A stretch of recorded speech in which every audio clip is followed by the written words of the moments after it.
53টি জাতিগোষ্ঠীর প্রায় 150 কোটি মানুষের বৈচিত্র্যময় সংস্কৃতির দেশ চীন। চীনা সভ্যতার যেমন আছে 5000 বছরের ঐতিহ্য, তেমনি আধুনিক জ্ঞান বিজ্ঞান ও উদ্ভাবনেও সমান সচেষ্ট চীন। চীনের সত্তর অন্তরের নানা ঘটনার সবশেষ তথ্য উপাত্ত নিয়ে আমাদের আয়োজন জানা ও জানা চীন। সঙ্গে আছি আমি খোংজাজা প্রেমা।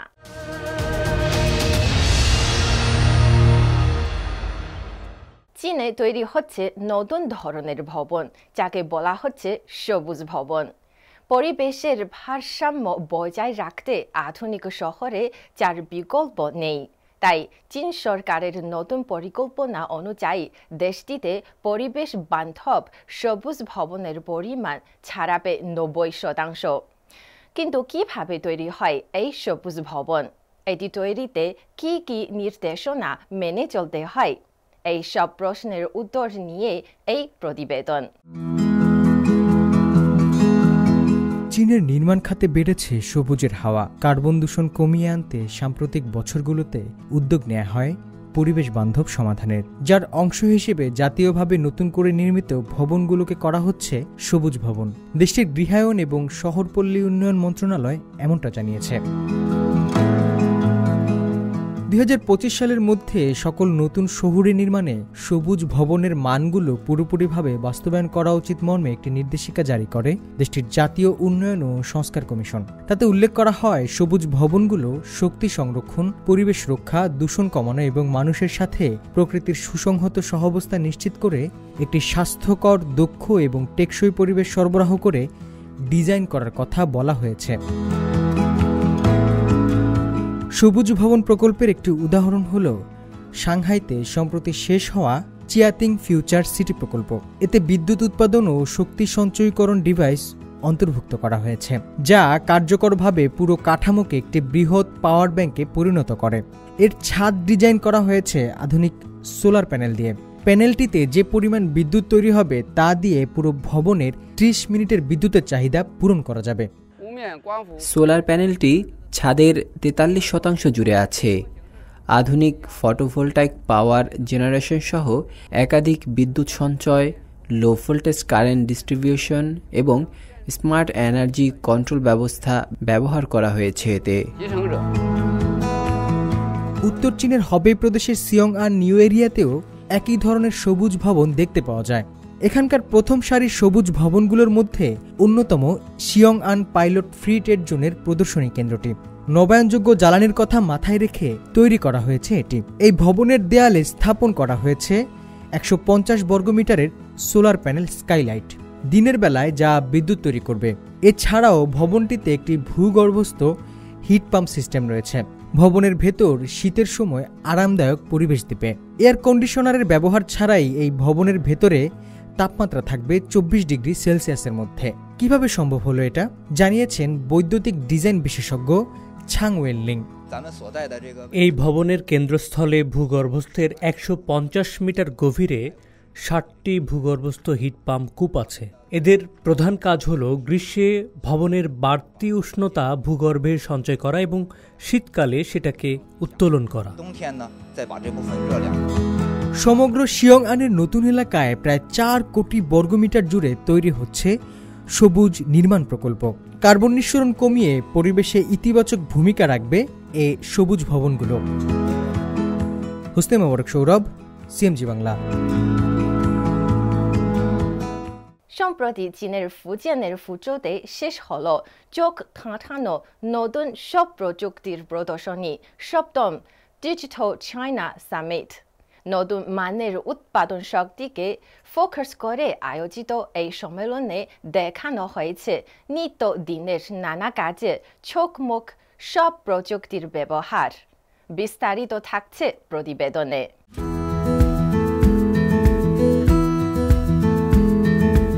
এবারে ডিজিটাল সামিটে আসা দর্শনার্থীদের নজর কেড়েছিল একেবারে আনকোরা সব প্রযুক্তি। কাপড়ের ত্রুটি শনাক্ত করতে এআই প্রযুক্তির ব্যবহার দেখানো হয়েছে 7ম এই ডিজিটাল সামিটে। যে প্রযুক্তি লেস ফেব্রিক্সে থাকা চুল পরিমাণ ভুলও শনাক্ত করতে পারবে। ফেব্রিকের ত্রুটি খালি চোখে শনাক্ত করা খুব কঠিন। আগে চোখে দেখে ত্রুটি শনাক্ত করা যেত 60%। এআই আসার পর শনাক্তের হার 95%-এরও বেশি হয়েছে। সিস্টেমটি চীনের 1 ডজনেরও বেশি কারখানায় স্থাপন করা হয়েছে। নমনীয় উৎপাদন সংক্রান্ত শিল্পের ভবিষ্যৎ কেমন হতে চলেছে তা দেখা গেল চিংলে তৈরি একটি মিনিয়েচার ফুড ফ্যাক্টরি দেখে, যার যার ব্যক্তিগত রুচি অনুযায়ী যে সিস্টেম তৈরি করে দেবে খাবার। আমরা গ্রাহকদের পছন্দের উপর ভিত্তি করে পণ্য কাস্টমাইজ করতে পারি। আমরা কাস্টমাইজ চায়ের প্যাক তৈরি করছি, যেমন 10 গ্রাম পু বা রক চায়ের প্যাকেট। শুধু চা নয়, সয়া সসের কথাই ধরুন। কেউ হয়তো সামান্য বেশি লবণাক্ত সস পছন্দ করে, আবার কেউ কম। আগের সিস্টেমে এটা সমন্বয় করতে গেলে ম্যানুয়ালি করতে হতো, তবে নতুন এই উৎপাদন ব্যবস্থায় কাজটা দ্রুত করা যায়।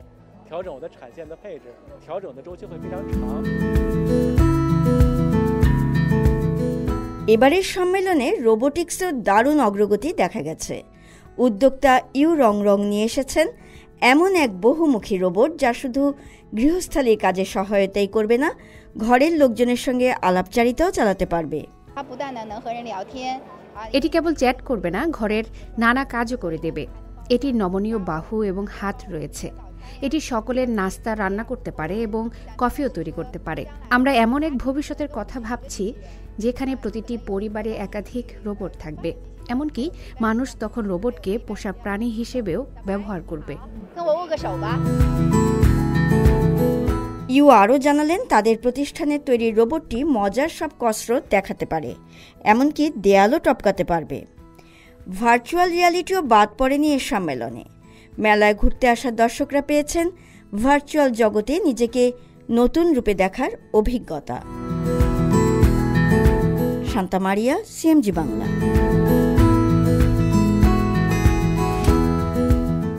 কেরিয়ার গড়ার জন্য এখনকার বেশিরভাগ চীনা তরুণ তরুণী ছুটছে তাদের চার স্বপ্নের পেছনে। তাদের মধ্যে আছেন 28 বছর বয়সী ওয়াং রুই। তিনি চীনের সিচুয়ান প্রদেশের সানসিংতুই প্রত্নতাত্ত্বিক ধ্বংসাবশেষ স্থানে কাজ করেন।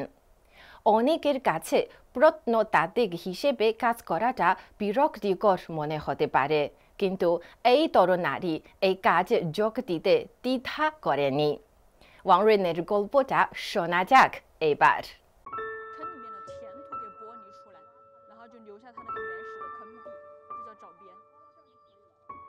因为我打小就 ছোটবেলা থেকেই ইতিহাসের প্রতি আমার যথেষ্ট অনুরাগ ছিল। তথ্যচিত্র দেখার সময় আমি গর্বনা করেছিলাম যে প্রত্নতাত্ত্বিকের কাজটি এইরকম হতে পারে। সকালে সূর্যালোক ও কুয়াশার কোলে একদল লোক মাঠে কিছু কাজ শুরু করে, যা খুবই আকর্ষণীয় বলে মনে হয়েছিল। 1920-এর দশকের শেষ দিকে আবিষ্কৃত সানসিংতুই ধ্বংসাবশেষকে 20 শতাব্দীর বিশ্বের সর্বশ্রেষ্ঠ প্রত্নতাত্ত্বিক আবিষ্কারের মধ্যে একটি হিসেবে চিহ্নিত করা হয়। 12 বর্গ কিলোমিটার এলাকা জুড়ে ধ্বংসাবশেষকে প্রাচীনকালের সুরাজ্যের ধ্বংসাবশেষ বলে মনে করা হতো, যা প্রায় 3000 থেকে 4500 বছর আগের। এটি একটি অন্তর্বাক্স খোলার মতো। পৃষ্ঠের মাটি থেকে খোসা ছাড়ালে গিয়োসুং রাজবংশের অবশিষ্টাংশ উন্মোচন করতে পারে, অথবা নিওলিথিক যুগের মাটির নিচে সমাহিত নিদর্শনগুলো ভিন্ন, যা বেশ আকর্ষণীয়। 2020 সালের সেপ্টেম্বরে বেইজিংয়ে একটি আলোচনা সভায় জনাব শি জিনপিং বলেছিলেন তিনি তার যৌবনে প্রত্নতত্ত্ব অধ্যয়ন করতে চেয়েছিলেন, কিন্তু সুযোগ পাননি। প্রত্নতাত্ত্বিক কাজের উচ্চ ব্যয় এবং আর্থিক সীমাবদ্ধতা সম্পর্কে কথা বলতে গিয়ে শি জিনপিং এ খাতে বিনিয়োগ বাড়ানোর প্রয়োজনীয়তার উপর জোর দেন। চীনা সভ্যতার উৎস অধ্যয়নের গুরুত্বের ওপর জোর দিয়ে শি প্রত্নতত্ত্বে প্রচেষ্টা বাড়ানোর আহ্বান জানান। জনাব শির দৃষ্টিতে প্রত্নতাত্ত্বিক কাজ শুধুমাত্র একটি গুরুত্বপূর্ণ সাংস্কৃতিক উদ্যোগই নয়, এর ব্যাপক সামাজিক ও রাজনৈতিক তাৎপর্যও রয়েছে। তিনি একবার বলেছিলেন যে চীনা সাংস্কৃতিক আস্থা তার সমৃদ্ধ ইতিহাস থেকে প্রত্নতত্ত্বের সর্বাপেক্ষা গুরুত্ব বহন করে। 2023 সালের 26শে জুলাই সিচুয়ান প্রদেশের তয়াং শহরের সানসিংতোয়ে জাদুঘরের নতুন ভবন পরিদর্শন করেন শি জিনপিং। তিনি সেখানকার সাংস্কৃতিক নিদর্শনগুলোর প্রতি গভীর আগ্রহ দেখান। প্রদর্শনীর মধ্যে ওয়াংরোয়ে এবং তার সহকর্মীরা সানসিংতোয়ে ধ্বংসাবশেষের 4 নং বলিদান গর্ত থেকে আহরণ করা জিনিসপত্র আছে। পরিদর্শনকালে শি জিনপিং এর মন্তব্য ওয়াং এর মতো তরুণ প্রত্নতাত্ত্বিকদের ব্যাপকভাবে অনুপ্রাণিত করেছে। 沙特龙松报道个西伯利奇人节，三星堆的প্রত্নতাত্ত্বিক অর্জনগুলো বিশ্বে সুপরিচিত এবং আমাদের প্রচেষ্টার প্রশংসা করেছেন। আমি অনুভব করি যে আমি যা করি তা অন্যরা দেখে এবং তা দেশে গুরুত্ব পাচ্ছে। সানসিংতোয়ে এর জনপ্রিয়তা চীনা সংস্কৃতির উদ্ভব সম্পর্কে জনসাধারণের আগ্রহের জন্ম দিয়েছে। তরুণদের মধ্যে প্রত্নতত্ত্বের প্রতি নতুন করে আবেগ জাগিয়েছে। ওয়াংয়ের মতো তরুণ প্রত্নতাত্ত্বিকরা সত্যি পরিবর্তনগুলো অনুভব করেছেন। 2021 সালে চীনে প্রত্নতাত্ত্বিকদের তীব্র ঘাটতির বিষয়ে একটি নিবন্ধ শির দৃষ্টি আকর্ষণ করেছিল। এটি পড়ার পরে প্রত্নতাত্ত্বিক কর্মশক্তি সক্রিয়ভাবে সম্প্রসারণের প্রয়োজনীয়তার উপর জোর দেন শি জিনপিং। তিনি সমস্যাটি সমাধান করার জন্য একটি নির্দেশনাও দেন, আরও তরুণদের এ কাজে জড়িত করতে এবং অংশগ্রহণ করতে উৎসাহিত করার বিষয়ে গুরুত্বারোপ করেন শি জিনপিং। যেহেতু দেশটি এই বিষয়ে আরও মনোযোগ দিতে শুরু করেছে, প্রথম প্রত্নতাত্ত্বিক প্রতিষ্ঠানগুলো তাদের কর্মী নিয়োগ সম্প্রসারণ করেছে, তরুণদের আরও চাকরির সুযোগ করে দিয়েছে। তরুণরা বিভিন্ন সহায়ক নীতি খুঁজে পেয়েছে। ওয়াংরোয়ে তার কাজ নিয়ে বেশ সন্তুষ্টি প্রকাশ করেছেন। এটা বেশ ভালো। আমি শুনেছি যে আগের প্রজন্মের প্রত্নতাত্ত্বিকদের বেতন বেশ কম ছিল এবং কাজেরও খুব চাপ ছিল। তারা সাধারণত তাদের পরিবারের ভালো যত্ন নিতে পারতেন না। যদিও আমাদের কাজের চাহিদা অনেক বেশি, অন্তত নিজেদের দিকে থাকার জন্য যথেষ্ট বেতনের অভাব হয় না। 2018 সালের 4 মার্চ একটি সম্মেলনে শি জিনপিং বলেছিলেন, আমরা বিশ্বাস করি যে আমরা বর্তমানে চীনা জাতির মহান পুনরুত্থানের খুব কাছাকাছি আছি। আমাদের আত্মবিশ্বাস চীনের চিন্তাধারা থেকে উদ্ভূত হয়েছে, যা আমাদের সংস্কৃতি ও আধ্যাত্মিক চেতনার সঙ্গে জড়িত। আমাদের নিজস্ব ভাণ্ডার অবমূল্যায়ন করা ঠিক নয়। প্রত্নতাত্ত্বিক শৃঙ্খলা ও প্রশিক্ষণ ব্যবস্থার ক্রমাগত উন্নতি, উচ্চ স্তরের প্রত্নতাত্ত্বিক প্রতিভা প্রশিক্ষণ বাস্তবায়ন থেকে শুরু করে প্রত্নতাত্ত্বিক খননের জন্য জাতীয় বৃত্তিমূলক দক্ষতার মান প্রণয়ন পর্যন্ত শি জিনপিংয়ের নির্দেশনায় চীনের প্রত্নতাত্ত্বিক প্রতিভা প্রক্রিয়া আরও শক্তিশালী ও সুসম্পূর্ণ হয়ে উঠছে। আরও বেশি তরুণ প্রত্নতাত্ত্বিকরা এই কাজে যোগ দিচ্ছেন। 1990 দশকে জন্মগ্রহণকারী তরুণরা উল্লেখযোগ্য সামাজিক পরিবর্তনের সময়ে বাস করছে। আমার শৈশব থেকেই এমন পরিবর্তন শুরু হয়েছে। এটি এমন একটি যুগ হতে পারে যা অতীত এবং ভবিষ্যতের মধ্যে সংযোগ স্থাপন করে। আমাদের তরুণরা বয়স্ক প্রজন্মের কাছ থেকে বৈশিষ্ট্যগুলো উত্তরাধিকার সূত্রে পায়। তরুণ প্রজন্মের বৈশিষ্ট্য থাকাকালীন আমরা রক্ষণশীল এবং উদ্যমী উভয় মান বজায় রাখব। আমি আশা করি যে আমি এখন যা করছি তা ধরে রাখব। ভবিষ্যতের কথা মাথায় রেখে জনবান্ধব নানা উদ্যোগ নেই চীন সরকার। আগামীর দিনগুলোতে সারা দেশে প্রাকৃতিক গ্যাসের সংকট মোকাবিলায় ইতোমধ্যে বিশেষ পদক্ষেপ নিয়েছে দেশটি।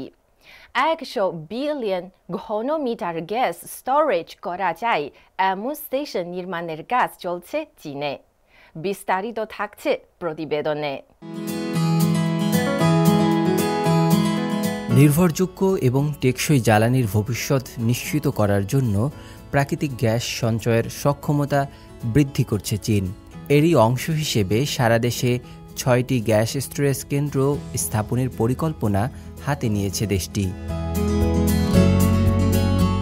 এই কেন্দ্রগুলোতে মোট 50টি গ্যাস স্টোরেজ কূপ থাকবে, যেখানে 100 বিলিয়ন ঘনমিটারেরও বেশি গ্যাস সংরক্ষণ করা যাবে।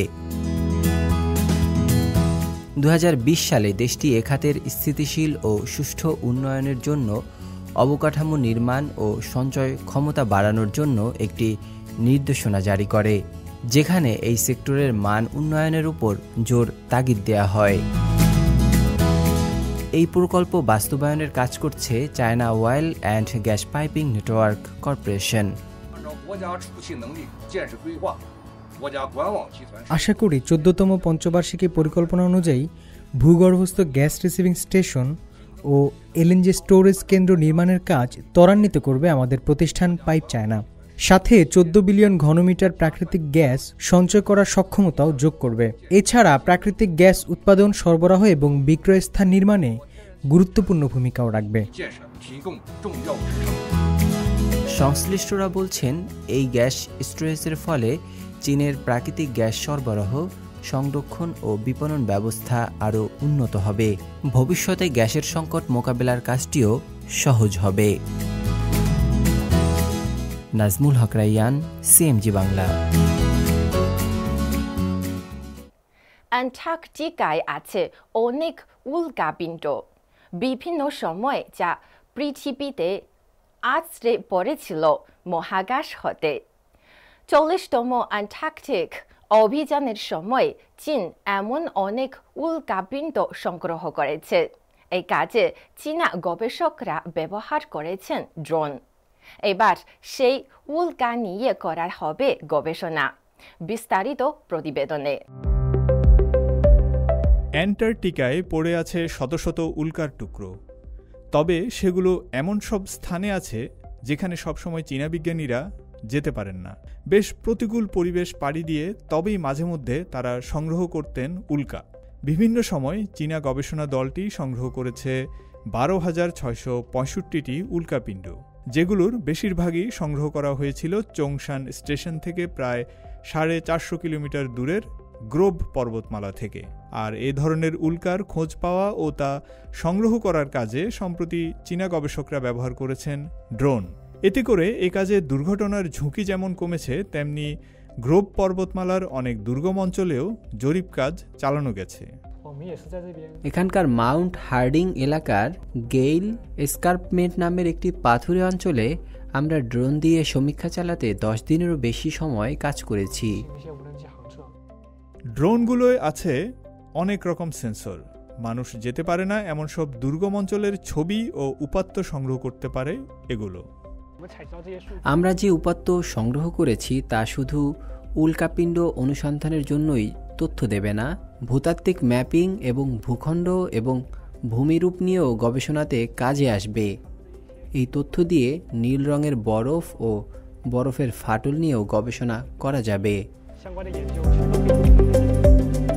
উল্কাপিণ্ডগুলো পাঠানো হয়েছে কুইলিন ইউনিভার্সিটি অফ টেকনোলজিতে। এটি চীনের একমাত্র প্রতিষ্ঠান যা অ্যান্টার্কটিক উল্কাপিণ্ডের উপর বিশেষভাবে গবেষণা করে। প্রতিটি উল্কাকে বিশ্ববিদ্যালয়ের উল্কা ও প্ল্যানেটারি ম্যাটেরিয়ালস রিসার্চ ইনস্টিটিউটে নিবন্ধন করা হয়। সেই সঙ্গে জানা হয় এগুলোর ওজন, তোলা হয় ছবি এবং পরবর্তীতে নানা ধরনের বিশ্লেষণ ও শ্রেণীভুক্ত করা হয়। গবেষকরা সংগৃহীত অ্যান্টার্কটিক উল্কাপিণ্ডের প্রায় 50 ভাগের শ্রেণীবিভাগ করার কাজ ইতোমধ্যে সম্পন্ন করেছেন।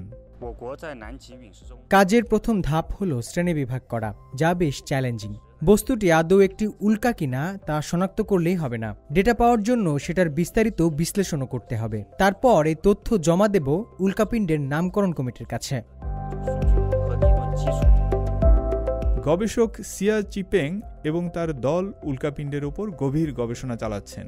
তারা মঙ্গল গ্রহের উল্কা, চাঁদের উল্কা এবং ভেস্তা উল্কা সহ বিশেষ কিছু উল্কাপিণ্ডের একটি ব্যাচ চিহ্নিত করেছেন। এই গবেষণার মাধ্যমে তারা গ্রহাণু এবং সৌরজগতের বিবর্তন সম্পর্কে আরও তথ্য সরবরাহ করতে পারবেন। এপ্রিলের শুরুতে চীনের 40তম অ্যান্টার্কটিক অভিযান শেষ হয়, যখন দেশটির নিজেদের তৈরি আইস ব্রেকার জাহাজ সুয়েলং 2 পূর্ব চীনের শান্তং প্রদেশের ছিংতাও শহরে ফিরে আসে। ফয়সাল আবদুল্লাহ, সিএমজি বাংলা। দর্শক, এই ছিল আমাদের এইবারের আয়োজনে।